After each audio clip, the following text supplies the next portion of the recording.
An intermittent stream. We do not get a lot of rain here in the desert. Any place that gets less than 10 inches of rain is considered a desert. And recently we've been getting anywhere between 2 and 4 inches of rain. So we definitely checked that box. We had a little bit of rain just a couple weeks ago, and the ground's so dry and hard that when it rains, the ground can't absorb all that water, so the water rolls downhill, flowing the path of least resistance, and this turns into a creek. And so up until a few days ago, we still had a little bit of water. You can still see the soil is nice and moist. But 1,000 years ago, they may have gotten 20, 30 inches of rain a year. So instead of this being a creek for a few days, they may have had a source of water for an entire season. So water. What about food? That settled here were the McKinney brothers. Any idea why they would have settled in this one little area right in here? Wind protection. Definitely shelter from the rocks. Mm-hmm. Sure, hideout. There's only one way in, one way out. You want to kind of keep an eye on who's coming and going, because the McKinney brothers were gold prospectors. And back in the mid-1800s, 1849, there was the big gold rush. Gold was found in the fertile hills of California, and everybody was heading west, hoping to strike it rich. And en route, they would pass deserts like ours, and they'd take one look in and say, that is one harsh environment I want nothing to do with. Let's keep going to those fertile hills of California. But after a while, tens of thousands of people were arriving, hoping to strike it rich. Gold was harder and harder to find. There were a few savvy gold miners that thought back, you know that desert we passed that we wanted nothing to do with? What if I was crazy enough to go into the desert looking for gold and I were to find it? Oh my goodness, I'd have all that gold to myself. So areas like us, we had a second gold rush in the late 1800s, early 1900s. And that's when the McKinney brothers showed up here. And behind me, there's a windmill. And behind the windmill, there's a big cement wall. That's man-made, but that is a source of water behind that wall. That's the dam for the Keys Dam. And as I mentioned, when it rains, water rolls downhill the path of least resistance. And some savvy homesteaders, gold miners, recognize that every time the water flows, it goes this way. All I need to do is build up a dam, a wall, and the rocks will naturally hold it all in. So it's not part of the tour today, so I've got a picture of it. This, where my finger's pointing, is one of the buildings over here, just so you have a sense of scale, how big this source of water is. It's huge.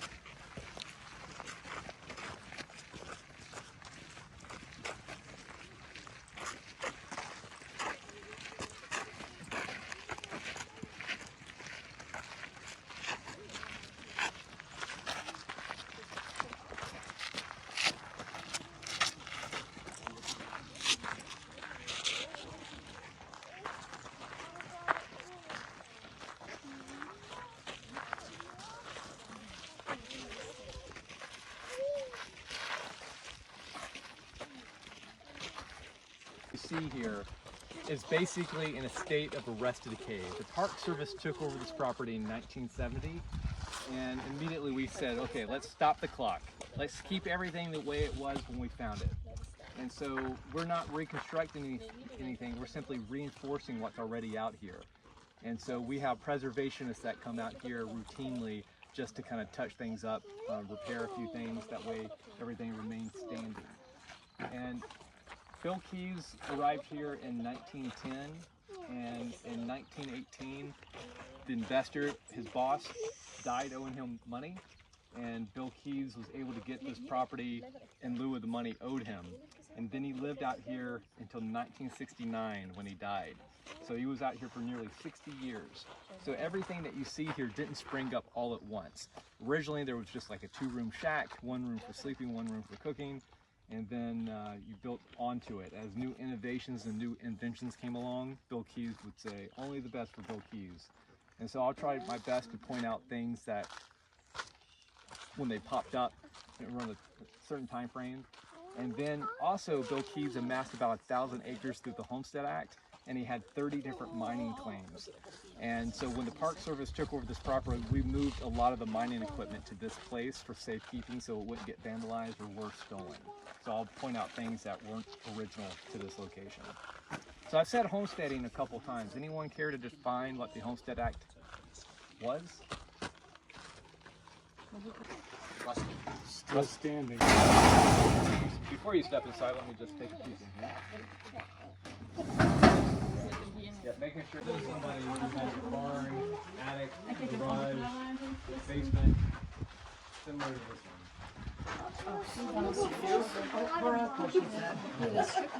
Has something that was similar. Ja, så hade Kristin och Emma kvar plats på den andra mensen. Ja, ja, kom. Yeah.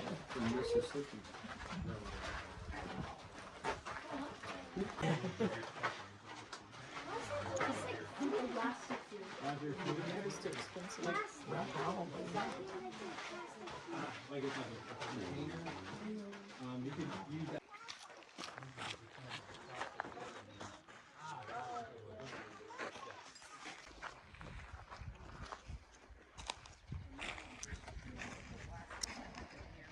Alright, closing it up. That are kept inside, out in the rain.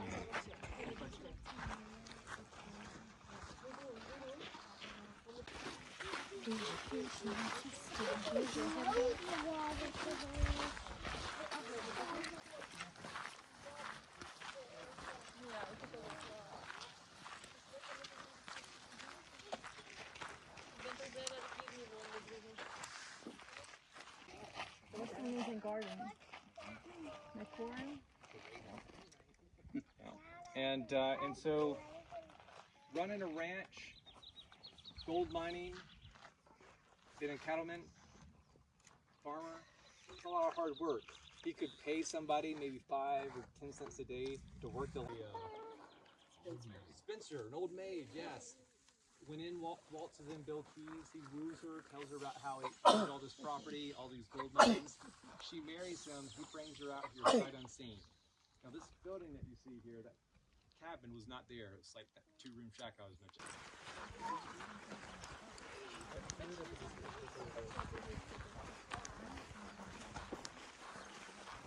He put his kids to work.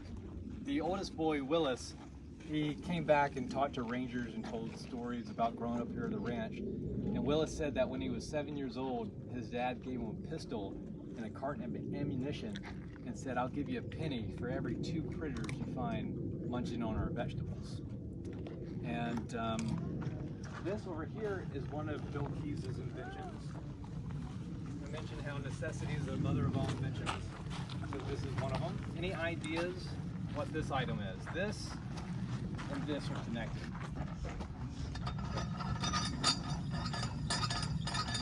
Any ideas what this might be used for?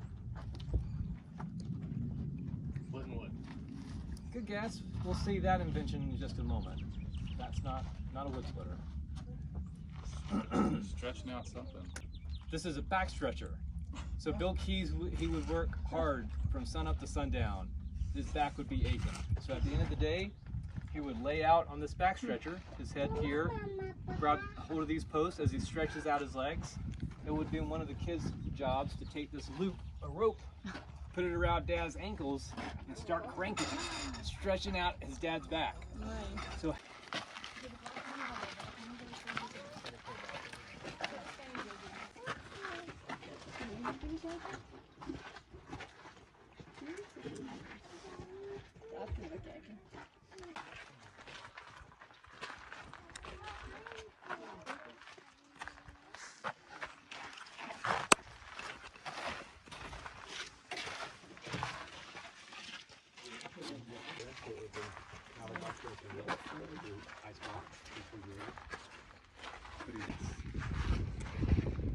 Propane gas. Like a gas in a car, but different type of gas.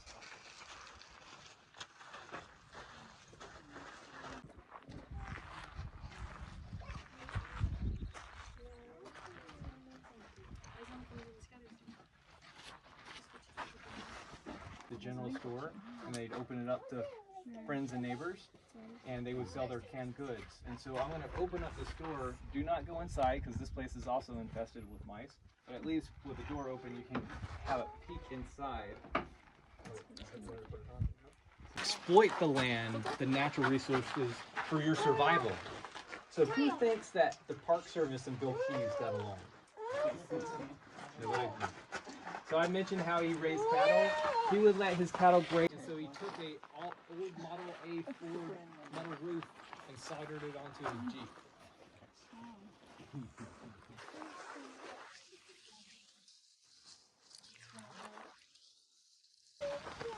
This is a Ford tractor back when Ford was Ford and Son. Powers the saw blade. You now have a saw blade. Again, this is why you don't throw anything away. Necessity is the mother of all inventions. So, regardless if you were a farmer, gold miner, rancher, you needed a place to do your business. Like who's got the safety guard?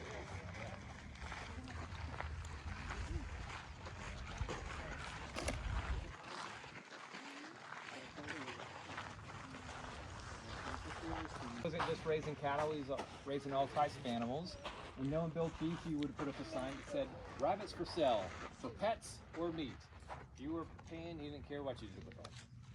Then over here we have a chicken coop.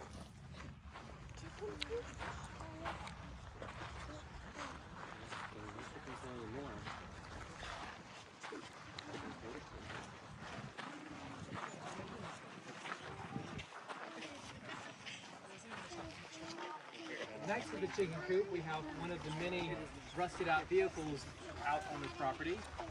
Is it a Deuce Coupe? Is it a Ford? It's neither. It's also a chicken coop. And so one of the kids' chores would be to round up the chickens at the end of the day. He flipped two end on end and turned them into a storage room for like a tack room for horse and mule gear. I really hope for his sake that he let those things air out for a couple decades before using them. Those are beds, and right around the corner here, we're going to see Joshua Tree's first Airbnb. That's one of the cottages that he would have rented out, one of the cabins that he would have rented to the tourists. And based on the number of bed springs that we see laying around here, I'm thinking that at some point he had a whole bunch of these cabins. This is just the one that remains. But you never know, maybe he advertised for half the price, you could sleep under the stars. But who's currently staying in an Airbnb right now? Anyone? Who wants to trade?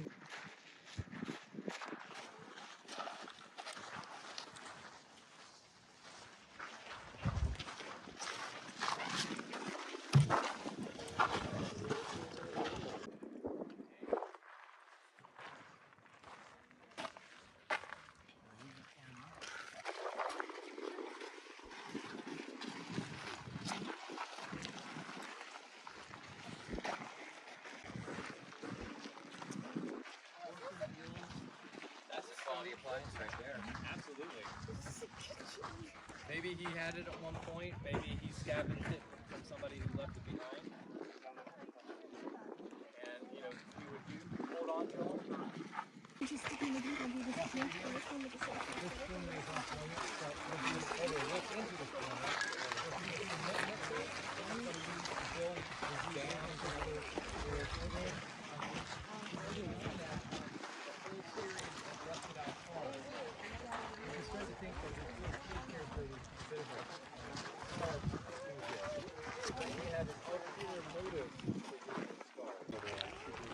Barrel cactus. I hiked yesterday and there was a million of them, different colors, and they're really cool. The needles are really long, and indigenous people would use the needles as sewing needles. In the barrel cactus.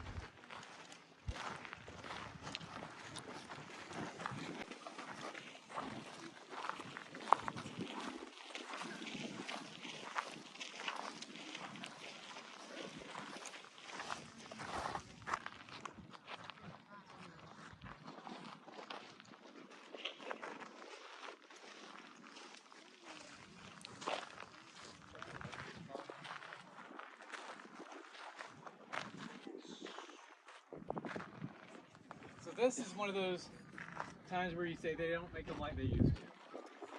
Has a very interesting drivetrain. Tires are solid rubber. And when I asked earlier, what did the car service do that Bill Key's lights, somebody said roads. Actually, a lot of the roads and hiking trails that we use today were built by, not the park, but built by people like Bill Key's to get to the various homesteads, their various mining claims. And these roads were not built to today's standards. They were just wide enough for new type of device to be on the field. But Willis, this is Bill Key's own personal advanced auto store. So Bill Key's had a lot of cars here. He had an ulterior motive for bringing the cars out. He wanted the engines pulled out to run his mining equipment. Once the engines were pulled out, he then stripped the cars of all their various parts and he laid them out according to their use and purpose. So whatever car he was currently driving, if he needed a spare part, he knew exactly where to find it. He'd also let his neighbors know, if you ever need a spare part and I've got it, I'll let it go for the right price.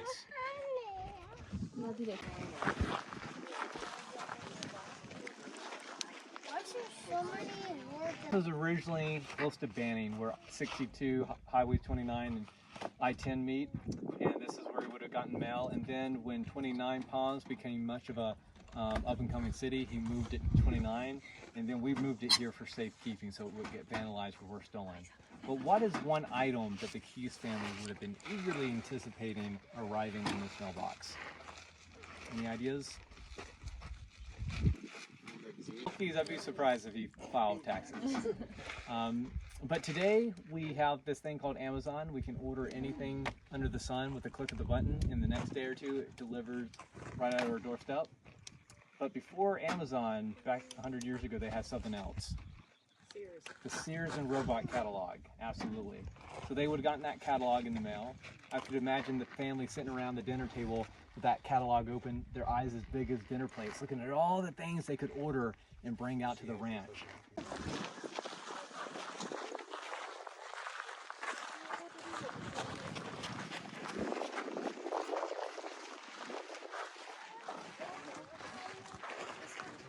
This is part of the gold mining process.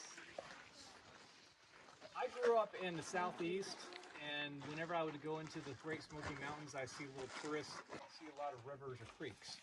But what we do see a lot of are these rocks. So gold prospectors, they receive dollar signs in their eyes.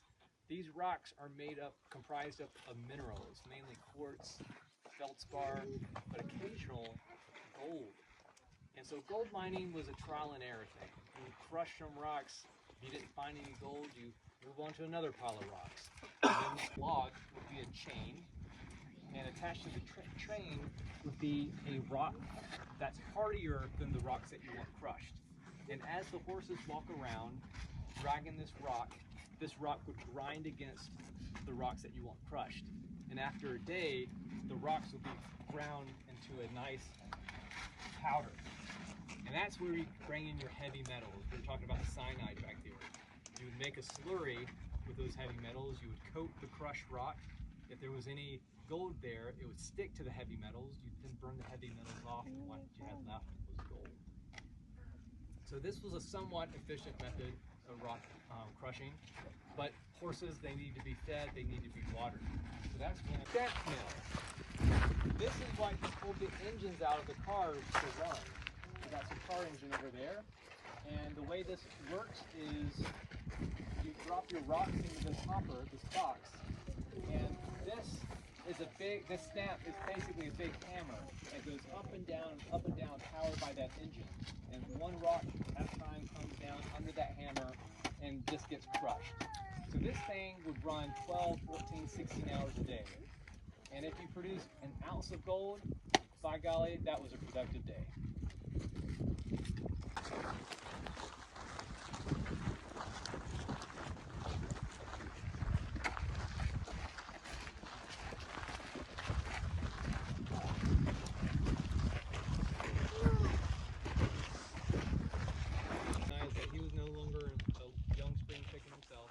Maybe it was time to sell off his property and leave an inheritance for his children and grandchildren.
The other families could enjoy having a school out in these parks. And so they reached out to the County of San Bernardino for funding to not only build the school, fill it with school supplies, but also hire school teachers. And the first couple teachers didn't last but a season because, again, it's big. We live in a rural village with running water, no electricity. If we lived there, we could live anywhere. So they were out here for nearly 10 years as school teachers. You have a question?